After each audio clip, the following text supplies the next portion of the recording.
Hi everyone, welcome back to some more Lord of the Rings lore. I am very excited to continue learning with you all, and we're back with Men of the West.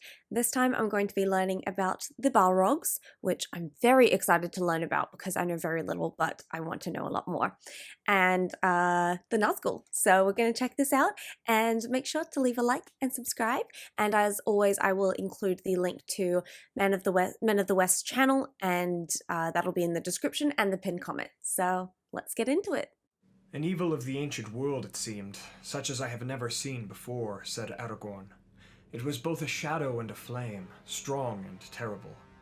It was a Balrog of Morgoth, said Legolas. Damn. Of all elf banes the most deadly, save the one who sits in the dark tower.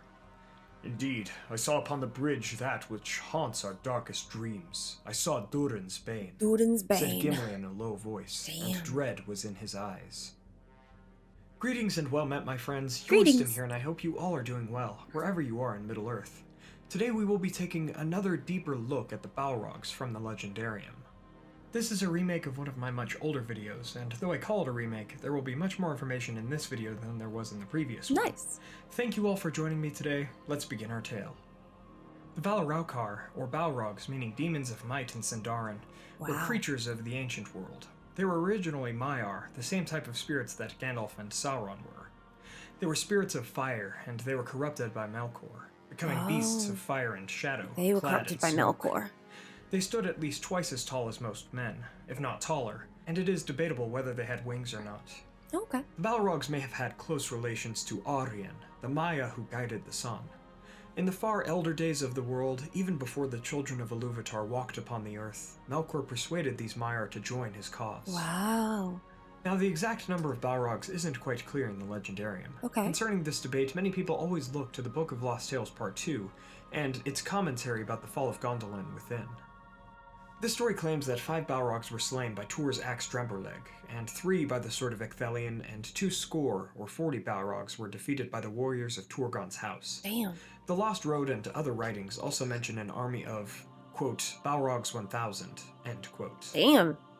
However, these ideas come from some of Tolkien's early writings that seem to have been more or less disregarded in the greater context of the Legendarium.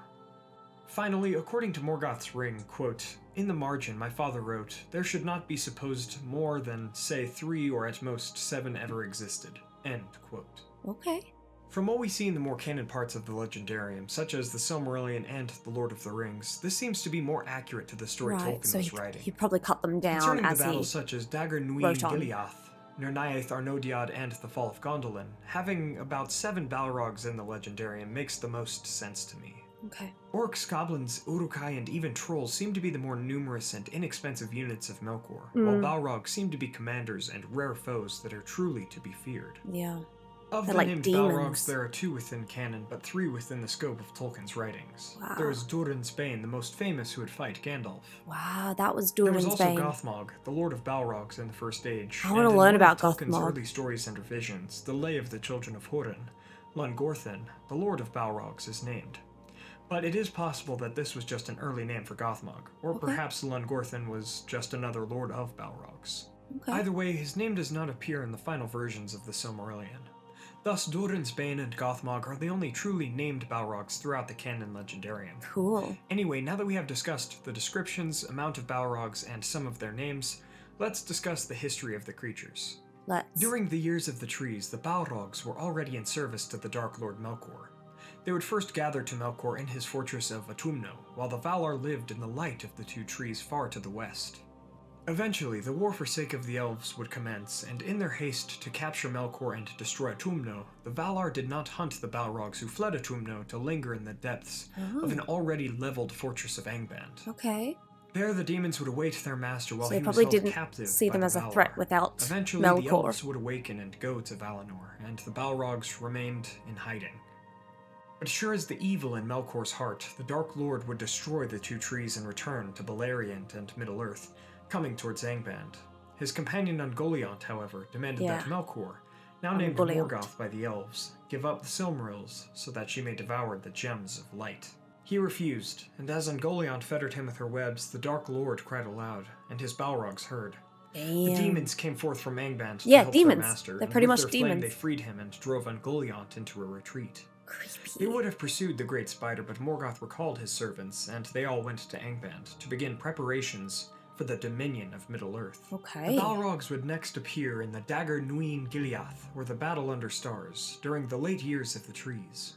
After Feanor's forces had victory against Morgoth's orcs, Feanor and a small band of his elves pursued the few fleeing orcs into Ard Galen, near Angband. Then Balrogs would come forth from the Thangorodrim, the volcanic mountains outside of Angband, and Feanor would be the last elf standing in the battle against them before he too was defeated by Gothmog, the Lord of the Balrogs. That would be the first, but not the last time that the elves would combat the Balrogs. For more on that battle, please check out our First Battles of Beleriand video, which I will link in the description and cards above. The Balrogs would then go back to Angband to await further conflicts with the Free Peoples. Such conflict would soon come, for after the death of Feanor, Morgoth would send an emissary to the elves to arrange a meeting. This meeting was supposed to be the surrender of Morgoth, but the elves knew better and brought a larger force than agreed upon to attack Morgoth's servants. But Morgoth did the same, and his side had Balrogs. Yeah. The Balrogs would win the conflict, and Maethros, the eldest son of Feanor, would be taken by Morgoth's forces and eventually chained to a precipice upon the Thangorodrim, to one day be rescued by Fingon. However, Morgoth had now truly shown the strength and power of his Balrogs. Yeah. The Balrogs would not be seen again until the First Age and Dagor Bragolok, the Battle of the Sudden Flame. Morgoth would break the elven siege upon his stronghold in, well, a sudden flame. With the flames and fumes from the Thangorodrim, as well as the fires of the Balrogs and Glaurung, the father of the dragons, the plains of Ard Galen would be turned into the desert of Anfaglith, and the Balrogs would help push the elves and their allies among men back into a retreat. Wow. Some few years later, elves and men would fight in the Nirnaeth Arnodiad, or the Battle of Unnumbered Tears. Joined by the Union of Maethros, the Free Peoples would fight a losing battle against Morgoth's forces where, once again, the Balrogs appeared. They would be chief combatants in this conflict. Chief combatants, Gothmog, that's a good way to put it. The Balrogs made a wedge between the forces, driving Turgon and Thorin into the Fen of Sadak, and making High King Fingon fight by himself until the bitter end. The son of Fingulfin would fight Gothmog until another Balrog came from behind and issued a throng of fire around the Elven King. Whoa. Thence Gothmog would hew Fingon and bring an end to the valiant elf. Gothmog would go on in the battle to capture Hurin, the father of Turin Turambar, after Hurin was buried under many of his slain foes. Wow. Gothmog would bind the warrior and bring him to Angband so that Morgoth could torture him for the location of Gondolin, which Hurin would never give. Morgoth would then put the curse upon Hurin's house that we see play out in the tale of the children of Hurin. Okay. Coming I want to learn more about that as well. Age now, during the fall of Gondolin in 510 of the First Age, the Balrogs would be amongst the forces of Morgoth, wreaking havoc in the city. Some texts even say that the Balrogs came into the city riding upon the backs of the dragons of Glaurung's brood. Whoa. Gothmog, the lord of the Balrogs, would duel Ecthelion of the Fountain in the Square of the King, and they would bring an end to one another. Gothmog would knock the sword out of Ecthelion's hands, and the elf would ram his pointed helmet into Gothmog, knocking both the Balrog and elf into the waters of the fountain, drowning the two of them and quenching the final flames of Gothmog. Again, there are other versions of the Fall of Gondolin that have more Balrogs being slain, you could take a Balrog out. I believe that they are not canon, rather they are fiction about the fiction. Anyway, the Fall of Gondolin would continue, and as Tur and Idril escaped the city with their son Earendil and many other refugees, another Balrog watched the pass that the elves and man were taking. But hope was not lost, and Lord Glorfindel fought with the Balrog, allowing his friends to escape while he and the Balrog fought and fell from the pass, and were both slain. Damn. For more information on the Fall of Gondolin and the battles with the Balrogs during this time, I'll leave links to Part 1 and 2 of the story in the description and cards above. After the Fall of Gondolin, the remaining Balrogs would fight in the War of Wrath, and many would be defeated during that war. Those that were not slain would flee into the deep parts and roots of the earth, hiding and sleeping. Wow. After the war, the First Age would end, and there would be nothing concerning Balrogs to happen in the Second Age. Thus we come to the Third Age and the Balrog that we all know best.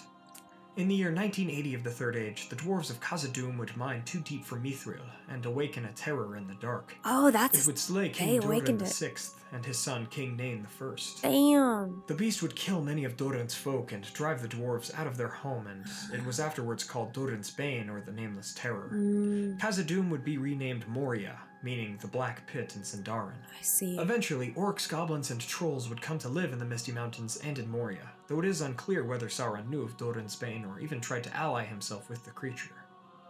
During the Battle of Azanul-Bizarre in the War of the Dwarves and Orcs, Dane Ironfoot, after slaying Azog, would look beyond the Eastern Gate and know that Durin's Bane awaited the dwarves within Moria. Sheesh. The dwarves would not dare to face him until the world was changed and some other power came within Moria, but Balin's company would not take this to heart, and in 2989 of the Third Age, they would go within Moria where Durin's Bane yet resided, and the dwarves would meet their end within, from orc and beast alike. Damn. It is possible that the Balrog was one such beast. During the War of the Ring, the Fellowship of the Ring would journey through Moria, and the company would narrowly miss the creature of shadow in the chamber of Nazgûl, because of Gandalf. as the ceiling of the Tomb of Balin would be collapsed by Durin's Bane. The Tomb of It would Balin. break a spell that Gandalf put on a door leading out of the chamber, and Durin's Bane would pursue the Fellowship to the bridge of Khazad-dûm. Gandalf would only then learn that Durin's Bane was actually a Balrog of Morgoth from the Elder Days, and he knew that the foe was beyond the strength of the Fellowship.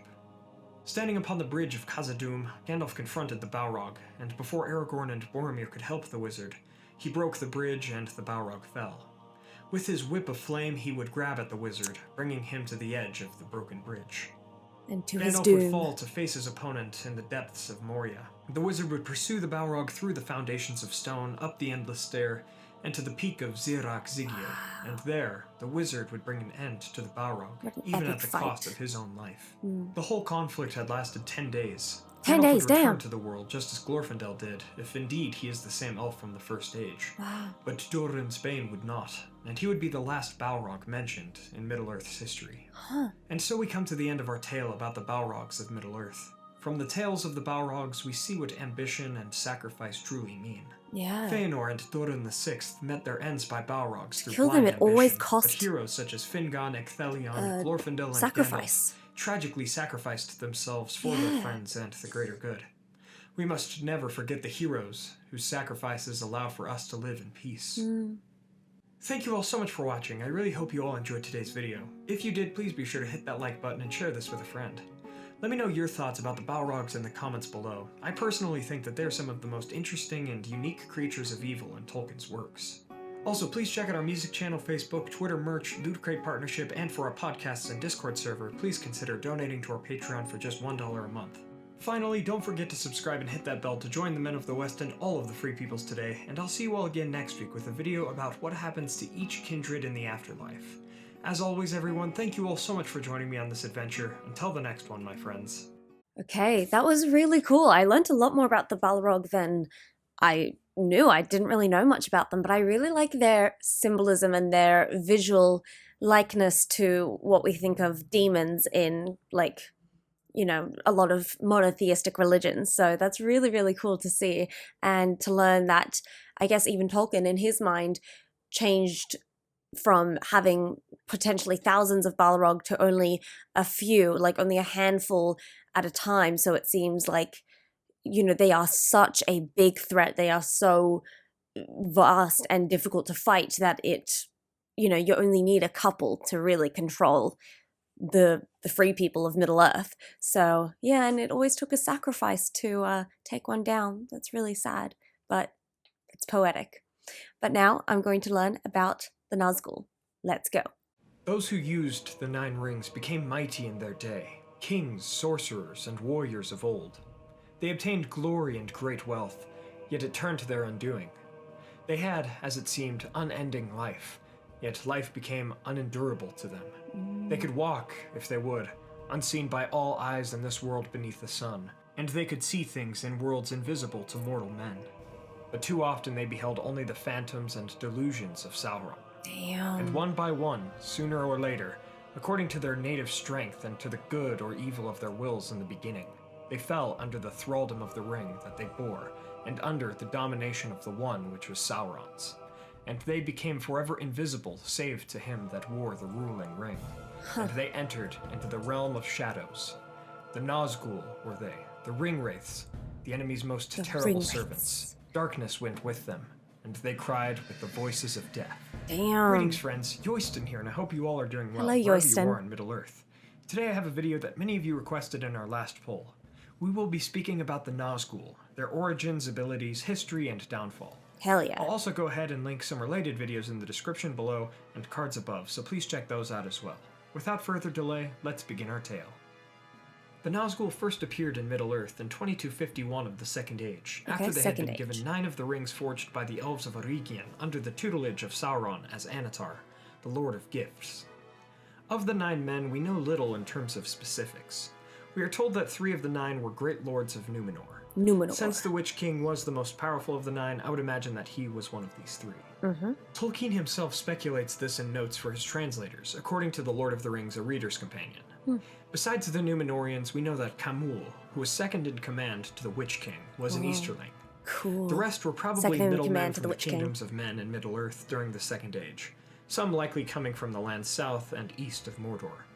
Some even speculate that Gothmog, who was second in command to the Witch King during the Battle of the Pelennor Fields, was also one of the Nazgûl in the books. Now, their 9 rings gave them power amongst their people. They became kings and sorcerers, and their lifespans were elongated until eventually they fell to the power of the One Ring and Sauron. So it was a slow and then transition. They became wraiths. It is possible that they continued to hold on to their rings until their collective demise, and their rings were bound to their spirits. Or, as Tolkien mentions in his letters and the Unfinished Tales, it is likely that Sauron himself held on to their rings. Oh, okay. So they couldn't abandon. Honestly, before making this video, I always thought that the Nazgûl wore their rings, and the rings were bound to their spirits, just as I believe Sauron wore his ring during the downfall of Numenor and carried the ring back to Mordor with his spirit. But seeing that the Nazgûl always returned to Mordor and their master Sauron after losing their physical embodiments, it makes more sense that he would also carry their rings. Right. But there is an argument to be made that the 9 would need their rings to continuously survive. Anyway, the 9 men would fade, and they would become Sauron's greatest servants.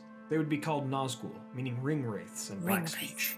The Black Riders, the 9, the Fallen Kings, the Black Wings, and Uleri, possibly meaning those who are in/of unnatural shadow in Quenya, as suggested by the Tolkien scholar Michael Martinez. That's an awesome name. They were immortal servants of Sauron, surviving only as long as their master did, with one possible exception. In the tail end of the Angmar War, Glorfindel would state that it would not be by the hands of man that the Witch King would fall. And indeed, he met his end by the hands of Merry the Hobbit and Éowyn the Shield Maiden. Now, whether he and his spirit completely perished indeed is up for debate, due to the curse of the Nazgûl and some interesting lines in The Return of the King. It's possible that Merry's Westerness weapon undid the spell of immortality for the Witch King, allowing Éowyn to truly kill him, or perhaps it only ended his temporary physical form. I'll link a discussion about this in the description. Interesting, so it's still unknown. In terms of appearance, the Nazgûl wore black robes and carried steel swords and Morgul blades.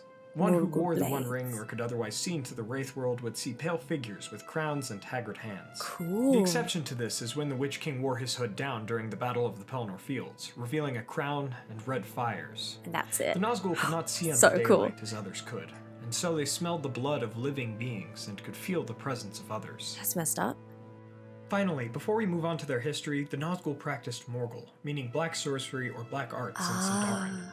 They carried Morgul steel, which had the power to make one wounded with such potency to turn the victim into a wraith themselves. And with them came the Black Breath, a poisonous air upon their breath that could render some unconscious, sick, or worse.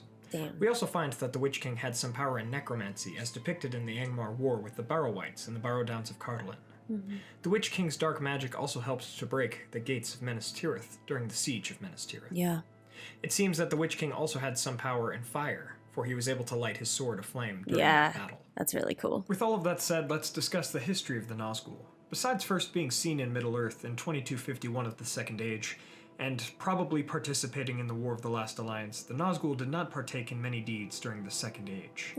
In 1300 of the Third Age, the Nazgûl reappeared in Middle-earth. The chief of the Ringwraiths formed the realm of Angmar, and he would eventually become known as the Witch King of Angmar. The Witch King of Angmar. He would make war upon the kingdom of Arnor in the Angmar War, and after the realm split into 3, he would have victory over Rudar, Cardolan, and then Arthedain, in that order, before eventually being defeated and forced to leave the north in 1975 of the Third Age, by the combined forces of the Elves, Men of Gondor, and some others.